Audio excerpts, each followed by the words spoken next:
On continue les bilans de cette mi-saison 2024 de Formule 1. Après Red Bull, McLaren et Ferrari hier, on passe aujourd'hui à la 4e équipe du championnat des constructeurs à la mi-saison après le Grand Prix de Belgique, Mercedes. N'oubliez pas de liker, partager, commenter et surtout vous abonner à la chaîne, c'est très important. On est parti. Pour Mercedes, la première partie de saison est complètement l'inverse de Ferrari. Les 8 premiers Grands Prix jusqu'à Monaco ont été compliqués pour le constructeur allemand, pas le moindre podium, souvent la 4e force du plateau. Enfin bref, c'était vraiment très compliqué et même sur les 2 ou 3 premiers Grands Prix, ça challengeait avec Aston Martin qui était la 5e force, c'est pour vous dire. Et puis sur les 6 dernières courses, eh bien, ça a été complètement l'inverse de Ferrari, qui eux se sont un petit peu écroulés, en tout cas une baisse de performance pour les Italiens. Eh bien, c'était complètement l'inverse pour Mercedes, 6 podiums d'affilée et surtout 3 victoires sur les 4 dernières courses. Franchement, la remontée de Mercedes est franchement impressionnante et pour la première fois depuis 2021, on peut dire que Mercedes peut gagner des courses maintenant de manière régulière. Ils m'ont beaucoup impressionné, franchement, parce que ça fait 2 saisons maintenant que c'est très compliqué. Depuis le début de la réglementation 2022, ils n'avaient gagné qu'une seule petite course au Brésil. À part ça, c'était très compliqué, il y avait des podiums, mais sans plus. Le début de saison, en plus, avait été même encore pire que ces 2 dernières années, parce qu'il n'y avait aucun podium, et c'était vraiment compliqué. On sentait que Red Bull, McLaren et Ferrari avaient un petit temps d'avance sur Mercedes. Eh bien, Mercedes a totalement rattrapé ce retard. Et surtout, ils ont réussi à confirmer sur plusieurs Grands Prix de suite. Comme je l'ai dit tout à l'heure, 6 podiums d'affilée, série en cours. Ils ont enfin trouvé ce qui ne fonctionnait pas sur cette Mercedes depuis 2 ans. Ils ont mis le doigt dessus. Et maintenant, Mercedes, c'est la première ou deuxième force sur les 4 ou 5 dernières courses. La remontée est très impressionnante.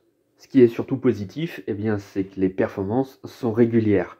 Alors que les 2 dernières saisons, eh bien, à un moment donné, on pouvait voir Mercedes comme l'une des meilleures forces du plateau sur un Grand Prix. On se disait, bon, bah, ils ont trouvé quelque chose. Et puis au final, le Grand Prix des suivants, c'était une catastrophe et ça n'allait pas. Et ainsi de suite, pendant 2 ans. Et là, pour le coup, eh bien, il y a eu le podium au Canada. Ok, c'était un bon Grand Prix. Avec la pole de Russell, avec le podium de Russell, ok, c'était cool. Premier bon Grand Prix réellement pour Mercedes en 2024. Et puis ça a confirmé en Espagne podium. Et puis ensuite, les doubles victoires en Autriche, bien aidées évidemment par le crash aux avant-postes.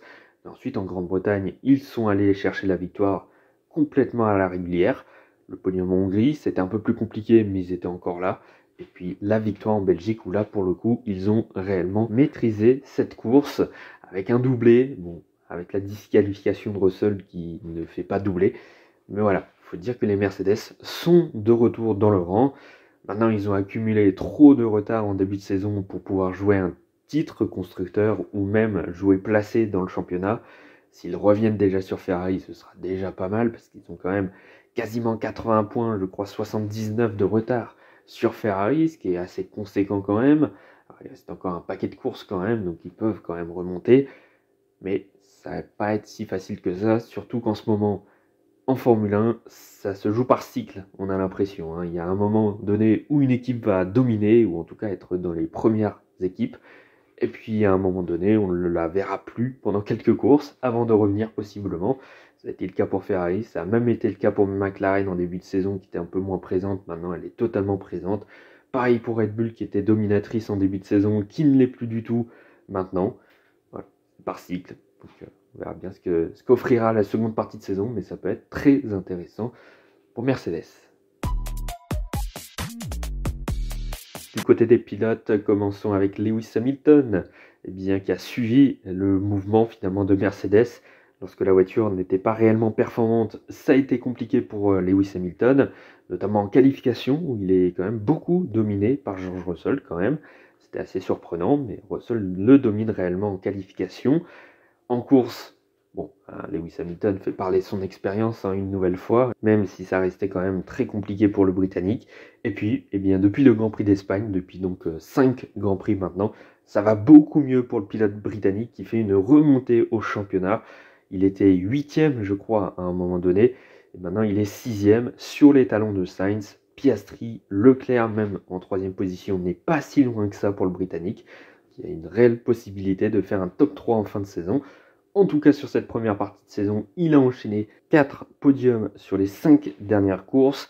Et surtout, il a renoué avec la victoire. Enfin, c'était une première depuis l'Arabie Saoudite 2021, près de 3 ans après sa dernière victoire en Formule 1.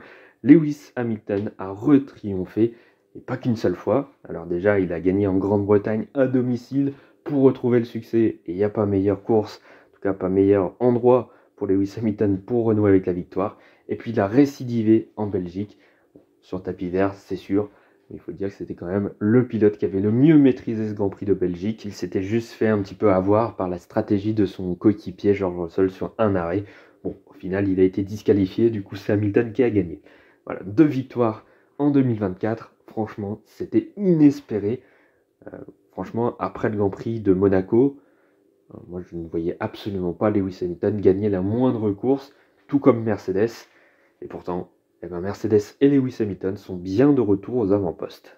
Alors maintenant, est-ce que réellement Lewis Hamilton va regretter son choix de quitter Mercedes pour Ferrari, maintenant que les Allemands sont plus performants que les Italiens? Je ne suis pas sûr. Voilà, ce sera un nouveau défi pour Lewis Hamilton la saison prochaine. Ça peut être très sympa à voir. Et puis ça se trouve, la Ferrari de 2025 sera plus performante que la Mercedes de 2025. On n'en sait rien. Peut-être qu'ils vont inverser les tendances. Peut-être même en cours de saison, Ferrari repassera devant Mercedes. Enfin bref, en tout cas, c'est une vague positive à nouveau pour Lewis Hamilton. Et j'ai envie de dire, en fait, comme chaque saison, finalement, le début est plutôt compliqué pour Lewis Hamilton. Hein. Depuis 2 ans, à chaque fois, les débuts de saison, c'est pas ça pour le Britannique. Et puis ensuite, en cours de saison, on le revoit de plus en plus haut. Ça a été le cas en 2022, ça a été le cas en 2023 également. Et c'est encore le cas en 2024. Il est de retour à un très bon niveau, ce qui n'était pas forcément le cas en tout début de saison 2024. Lewis Hamilton va pouvoir peut-être jouer plus souvent les victoires cette saison pour sa dernière saison avec Mercedes. Il n'y a pas plus beau, j'ai envie de dire. Et du côté de George Russell, eh bien, lui aussi a fait une première partie de saison plutôt solide. En début de saison, il dominait Lewis Hamilton, surtout au niveau des qualifications. Il le domine encore actuellement, hein, même depuis que la Mercedes est de retour à son meilleur niveau. Bon, comme Lewis Hamilton, comme Mercedes, hein, quand la voiture n'était pas performante, George Russell n'a pas pu obtenir le moindre bon résultat, avec 2 top 5 seulement sur les 8 premières courses. C'était toujours un peu mieux que Lewis Hamilton, toutefois.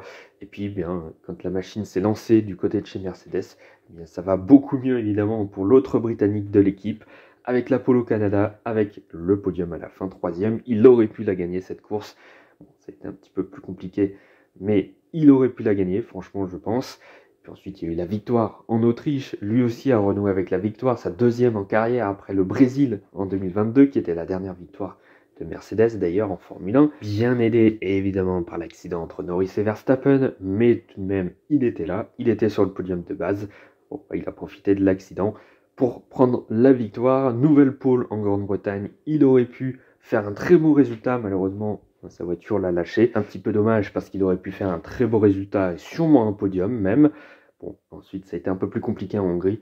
Et puis en Belgique, superbe stratégie à un arrêt pour remporter la course, mais évidemment disqualifié. C'était le premier pilote à être disqualifié, premier pilote vainqueur d'un Grand Prix disqualifié depuis 1994. Et bien c'était sur le même circuit à Spa-Francorchamps avec Michael Schumacher. Pas pour les mêmes raisons, puisque Schumacher c'était sa planche qui était trop usée. Pour George Russell, c'était juste la voiture, c'était la voiture qui était trop légère, d'1,1 kg. Pas de bol. Alors au final, il y a quand même un petit peu de déception puisqu'on arrive à la mi-saison et George Russell, il pointe 8e au championnat. Alors il n'est pas très loin du 7e Sergio Perez, mais bon, il accuse le coup maintenant sur Lewis Hamilton en course. George Russell, il est à nouveau derrière Lewis Hamilton. Alors en qualification, il retient encore le niveau, il est encore à peu près devant Lewis Hamilton en qualification, ça c'est plutôt bien. Mais quand ça compte, les points, le dimanche, c'est Lewis Hamilton qui score le plus ces derniers temps. Et on le voit au championnat, la remontée d'Hamilton où il est 6e avec 150 points, quand George Russell, lui, est 8e avec 116 points. Alors qu'il y avait une petite marge entre George Russell qui était devant Lewis Hamilton au championnat, finalement, le septuple champion du monde a refait totalement son retard et c'est maintenant lui qui crée le gap avec son coéquipier George Russell.